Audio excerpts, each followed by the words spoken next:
दोस्तों नमस्कार। सबक समाचार में आपका स्वागत है।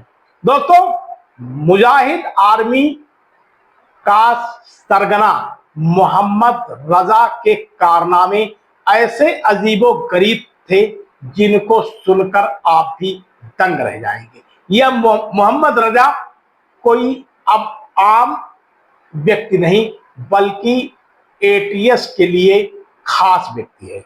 फतेहपुर जिले के अंदौली गांव का रहने वाला मोहम्मद रजा केरल से कुछ दिन पहले ही गिरफ्तार हुआ था और इसके सक्रिय सदस्यों ने जो खुलासा किया है उसे सुनकर आप भी हैरान रह जाएंगे, दंग रह जाएंगे कि गांव का एक गरीब परिवार का बेटा किस तरीके से पूरे हिंदुस्तान में जिहाद चलाता था और किस तरीके से मुजाहिद आर्मी के लिए काम करता था, जो देश के लिए ही नहीं घातक था बल्कि समाज के सभी वर्गों के लिए घातक था और हिंदू धर्म गुरुओं की हत्या किए जाने की बड़ी साजिश रची थी।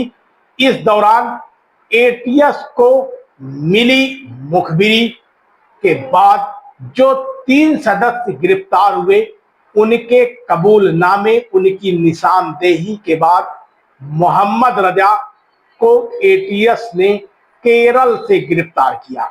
मोहम्मद रजा फतेहपुर जिले के राधानगर थाना क्षेत्र के अंदौली गांव का निवासी है, जिसकी अब परत दर परत खुलती जा रही है।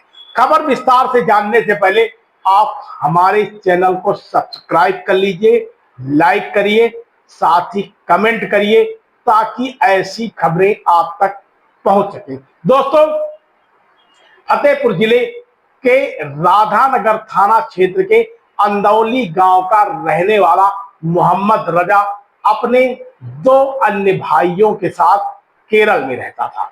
मां विधवा है, पिता की 10 वर्ष पूर्व मौत हो चुकी है।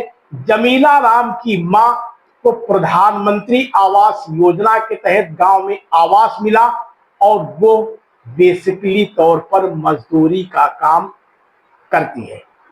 मोहम्मद रजा करीब 4 साल पहले घर छोड़कर बॉम्बे के लिए गया था, लेकिन उसके बाद वो वहां से केरल शिफ्ट हो गया। गांव के लोग केवल इतना बताते हैं कि वो मदरसे का एक छात्र था, पढ़ा लिखा था और इसके साथ साथ दीनी पोस्टें वो सोशल मीडिया में करता था।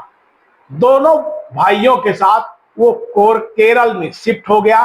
गांव के ग्रामीणों की माने तो केरल में वो मजदूरी का काम करता था और महीने में 8 से 10 हजार रुपए ऑनलाइन अपनी मां को भेजता था। इधर मां भी गांव में मजदूरी का काम करती थी, लेकिन एटीएस ने जब उसे केरल से गिरफ्तार किया और मुजाहिद आर्मी के इन 4 सदस्यों को एक साथ मिलवाया तो जो क्रॉस क्वेश्चन हुए उसमें जो तथ्य निकल के आए वो चौंका देने वाले हैं। गिरोह का सरगना मोहम्मद रजा बाकायदे सोशल मीडिया के विभिन्न अकाउंट चलाता था। व्हाट्सएप, इंस्टाग्राम, फेसबुक सहित विभिन्न तरीके के अकाउंट चला करके जिहादी लोगों को तैयार करवाता था। उसने बाकायदे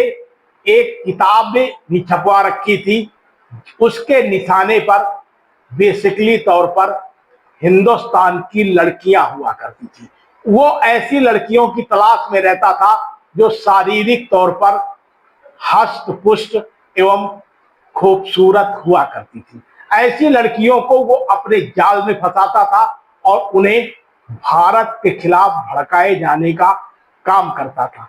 दीनी पोस्टों के माध्यम से उनको जागरूक किए जाने का बड़े पैमाने पर काम करता था। मोहम्मद रजा नाम का यह शख्स कोई ज्यादा उम्रदराज नहीं बल्कि यह एक नवयुवक है जिसने पूरे हिंदुस्तान में अपना एक नेटवर्क बना रखा था और इस नेटवर्क का जो पाकिस्तान से इसके तार जुड़े थे, जिसे मुजाहिद आर्मी कहा जाता था। मुजाहिद आर्मी का ये सरगना फतेहपुर जिले का होगा, ऐसा लोगों को यकीन ही नहीं हो रहा। लेकिन जब एटीएस के द्वारा परत दर परत खोली जा रही है तो तमाम तरीके के तथ्य उभर कर सामने आ रहे हैं। तो व्हाट्सएप, सोशल मीडिया एवं इंस्टाग्राम के साथ साथ विभिन्न सोशल मीडिया अकाउंटों के जरिए वो ऐसी हरकतें करता था जिसमें नवयुवकों एवं लड़कियों को वो जोड़ने का काम करता था। मुस्लिम नवयुवकों को इस बात के लिए वो तैयार करता था कि वो हिंदू समुदाय की लड़कियों को अपने प्रेम जाल में फंसाए, उनका नंबर लें और इसके बाद उनसे शारीरिक संबंध बनाएं। इसके लिए जो भी पैसे खर्चे करने पड़े वो उनके लिए पैसा भी खर्चा करें, उसकी सारी फंडिंग की व्यवस्था भी की जाएगी और उसके बाद उन्हें इस्लाम धर्म कबूल करवाने में किसी भी तरीके की कोई देरी न करे। इसके लिए वो बाकायदे दीनी पोस्टें करता था, जो ये सभी पोस्टें अब एटीएस के हाथ लग चुकी हैं और इसमें उत्तर प्रदेश की कई हिंदू लड़कियां उनके निशाने पर थी। इतना ही नहीं, उत्तर प्रदेश के कई जनपदों में उसका बड़े पैमाने पर नेटवर्क फैला था। सोनभद्र, राबर्ट्सगंज सहित कई जिलों में उसका बड़ा नेटवर्क शामिल हो गया था और इसका मूवमेंट वो बाकायदा मोबाइल के जरिए सिम बदल बदल कर करता था। इंस्टाग्राम, फेसबुक, व्हाट्सएप के उसके कई अकाउंट चलते थे और वो सतह शारीरिक तौर पे हष्ट पुष्ट लड़कियों को अपने जाल में फंसाता था और उन्हें जिहाद के लिए तैयार किए जाने का काम करता था। केरल से जब एटीएस की टीम ने उसे की गिरफ्तारी की तो उसकी मां भी अचंभित रह गई, पड़ोसी भी अचंभित हैं और गांव के लोगों का कहना है कि वो एक सीधा साधा इंसान था। लेकिन अब परत दर परत खुलती चली आ रही है। फिलहाल बने रहिए शपथ समाचार में। बहुत बहुत धन्यवाद आपका। क्या था, झूठ को फंसा दिया गया है, उसके ऊपर आरोप झूठ लगा दिए। लोग मीडिया वाले भी आते हैं तो झूठा जाके वहाँ बयान करते हैं। जो बात मैं कहती हूँ वो बात नहीं लिखते हैं, वहाँ जाके उसको काट के दूसरा सब बना के डाल देते हैं। सरकार से क्या मांग करती हैं? इंसाफ चाहिए, मुझे इंसाफ चाहिए। मेरे बच्चे इस तरीके के नहीं हैं। आप केरला में भी जाके पूछ लीजिए, जहाँ काम करते हैं। आप पूरे गांव में भी पूछ लीजिए, जहाँ पास पहले मैं रहती थी वहाँ भी चलिए मेरे साथ, वहाँ भी पूछ लीजिए। मैं आपके साथ चलने के लिए अभी तैयार हूँ, आप मेरे साथ चलिए, पूछ लीजिए। कोई उसके बारे में गलत नहीं कहेगा। मेरे बच्चे के ऊपर झूठा इल्जाम लगाया गया है, झूठा इल्जाम क्या लगा। आपको पता था कि कुछ लोग मुझे तो कुछ भी नहीं पता, ग्रुप के बारे में या कुछ भी नहीं पता था। यहाँ तो मेरे घर पे कोई सूचना नहीं आई, कोई पुलिस नहीं आई, कुछ भी नहीं। न मेरे बच्चों को पता न मुझे पता।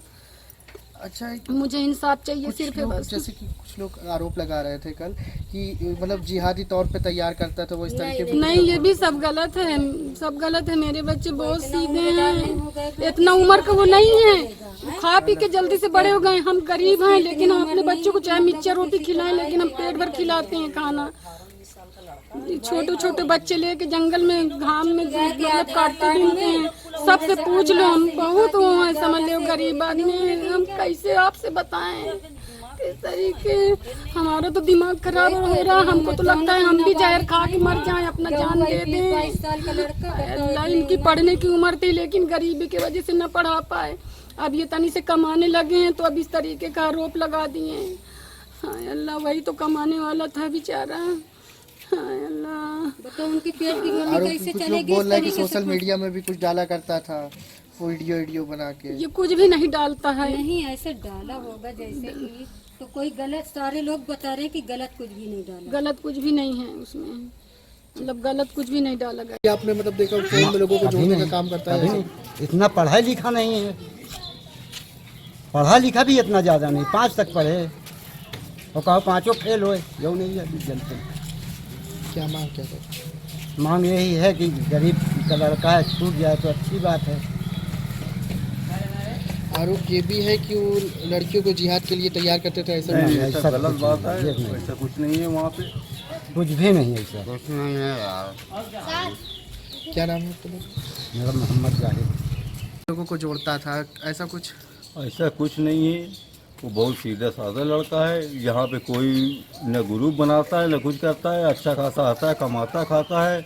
और बेवा उसकी माँ है और 2-3 भाई हैं, आराम से कमाते खाते हैं और आते जाते रहते हैं यहाँ। ऐसे कोई परेशानी नहीं, लेकिन ज़बरदस्ती उनको फंसाया गया है। वो बिल्कुल परेशान कर रहे हैं उनको। वो ज़बरदस्ती को उसको इल्ज़ाम लगा रहे हैं कि वो आतंकवादी जुड़ा है, ऐसे जुड़ा है। कोई आरोप ये मतलब भी लग यहाँ रहा पे है कि कोई जिहाद मैटर के नहीं लिए है। तैयार करते थे वो। हाँ, जबरदस्ती के फालतू में इल्ज़ाम लगाया जाता है, कोई मैटर नहीं यहाँ पे। ऐसे आराम से उनके घर भी आप देख लीजिए जाके।